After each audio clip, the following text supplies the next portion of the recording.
Ooh, y'all wanna know how's it going? Gearbox has really been like honestly went from being like dropping one of the most hype things in gaming so far to doing one of the most annoying things in gaming so far. And technically they're trying their hardest to defend it, and I don't really know why, because like they obviously know that people don't like this. So I don't know why you're kind of just trying to hold out and just see, or at least like wait, or at least wait for people to put forth anything, like just to go ahead and like get this thing out, or at least like you're trying to justify it so that you can like twist everyone's arm like into buying like whatever you think like that they're gonna buy. So basically, without further ado, obviously everybody knows that Borderlands 3, it will be on the Epic Store for 6 months, and then like when it releases September 13th, then it'll release on Steam March or April 13th, most likely March. No, wait a second. I think that includes March. So it'll release April 13th for Steam. So yeah, if you wanna like have all your like games of Borderlands upon one little installer, well, you gotta wait for that or get it on PlayStation 4 or Xbox One.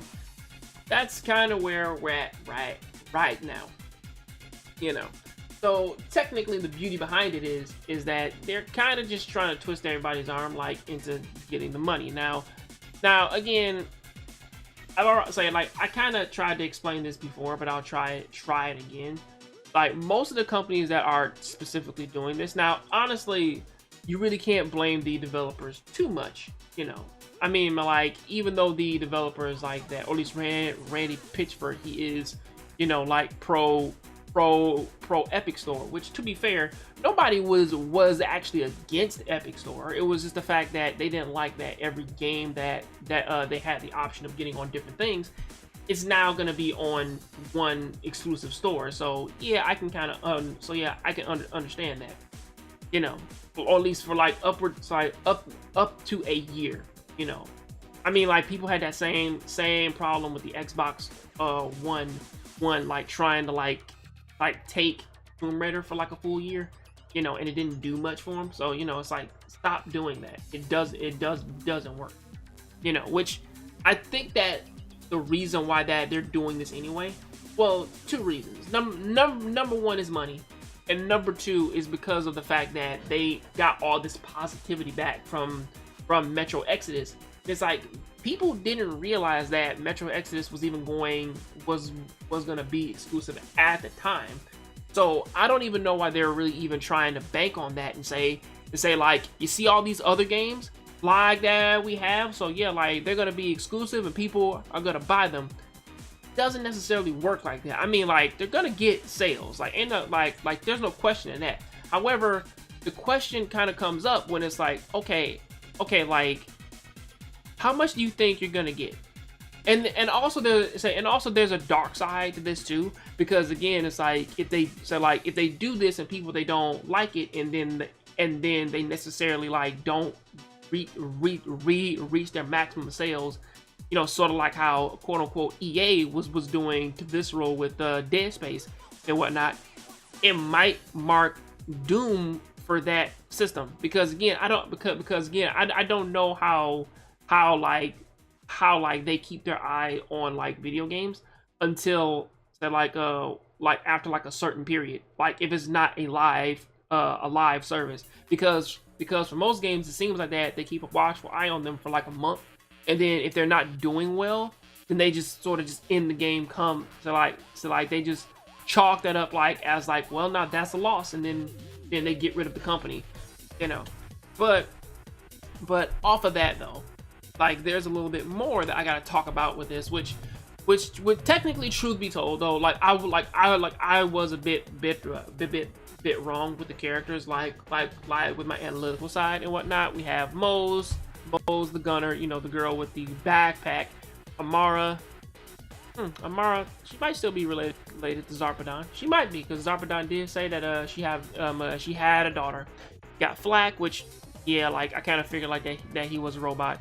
You might still be related to Claptrap. Could be, well, not Claptrap. To one of two Loaderbot. Could be. Hard to say. But Zane was the guy that I was talking like he might be Timothy. Well, technically he might still be Timothy. So it's hard to say. You know, changed his name and grew out some facial hair, but you know, but you know, like that's just a head canon for now. But basically, the real reason why I brought this article up, it was because Borderlands 3 is gonna have 3 different versions. It's gonna have its standard, 60, the deluxe, 80, which comes with a whole bunch of skins and, you know, like get the toy box weapon pack and cosmetic pack, and you know, you get a pre-order bonus of gold weapon skins and weapon trinkets, and then you have the super deluxe edition, which again you get which again for $100 you get all 4 campaign DLC features, featuring new stories, missions, and so on and so forth, Buzz Stallion weapon skin and weapon trinkets and all that wonderful stuff. However, on September 17th, it's gonna go up to $120, which is a problem. And also they have the Borderlands Diamond Loot Chest Collector's Edition, which is $250, which is supposed to give you the Diamond Chest replica, Borderlands 3 character figurines, Sanctuary 3 Snap model, the Vault key keychains, a cloth galaxy map, character art, and Borderlands 3 steel box case. In light of all of this, I believe they also have like in-game, it was supposed to be like some type of like EX gain, like microtransaction, where like that you give them money to where that you can get extra experience. And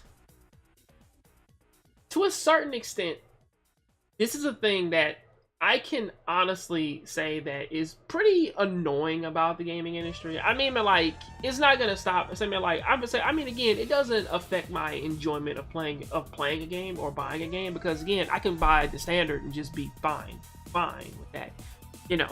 But certain things like this, it kind of makes some of the companies, well, yeah, like it's a company, you know what I mean? It makes their money grubbing a little bit more obvious, you know. So it's like, yeah, I get that you guys like that. Obviously, you got it on the Epic Store exclusively, okay, for a fixed amount of money, okay. You have 3 different versions for different prices, going from 60 to 250, which is supposed to give you all this crazy stuff, you know what I mean? Which is fine. I mean, like, honestly, for like a pack that is $250, I mean, like that. I mean, like, this is packed, and no one can really complain about that. You know, maybe this one, maybe the super, but it's like, okay, so that's fine, right? You also seemingly have like a transaction in there so that people can get extra experience and run through the game a lot faster. Which quick side note about microtransactions is that nobody can really actually explain why microtransactions are terrible, but then I feel like it's this, right? And I could be wrong here, but I think I think the main reason why most people who don't like microtransactions, like why they care so much, I think is more or less on the fact of that it feels pointless to have it. Especially when, I mean, like, you look at games like Shadow of War, you look at Devil May Cry 5 and whatnot, that do have these microtransactions within them, but then they don't, I mean, but like, there's a way to play the game to not even use it in the first place, which kind of makes it feel like you putting all this time into talking about it, makes it feel like it's pointless, you know, because Devil May Cry 5, you can actually purchase red orbs, or at least like you can spend real money to get red orbs, right? But the problem with that is that because the Faust hat exists, and you get it on mission 13 for free, then it makes it feel like, okay, so why is this even a thing? Like, you shouldn't even have wasted your time putting it in there. You know, the same thing can be said for games that give you extra experience, games that like that make you jump levels and so on and so forth, that give you weapons that become outdated within like the first like few minutes of the game. Stuff like that, it makes it feel pointless. And all of this right here, honestly, I don't even get why like that people are even like, I mean, honestly, to be fair with you, it's like I really wouldn't like get any DLC from Gearbox anyway, because Gearbox is one of those scumbags that basically will sell you a season pass that doesn't include everything on like all the DLC. You have to get a second DLC. You have to get a second season pass, and even if you get that, you still don't get everything. Like you still don't get all of the cosmetics and all the other like story add-ons. You don't. So it's like, so what's the point of even getting this? Like, there really is no point until like they're 100% finished with the game. But basically, sorry for this long tirade. Borderlands 3, you're getting that on PlayStation 4. Sorry guys, on Steam, and hopefully the Epic Store does learn its lesson, because again, a lot of people can feel the failure of this whole exclusive idea thing.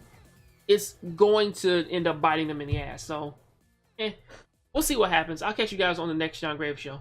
Oh wait, I had to get on this one because apparently, you know, Epic, all these other gaming stores. And we'll see what happens. I'll see you next time. I'm out.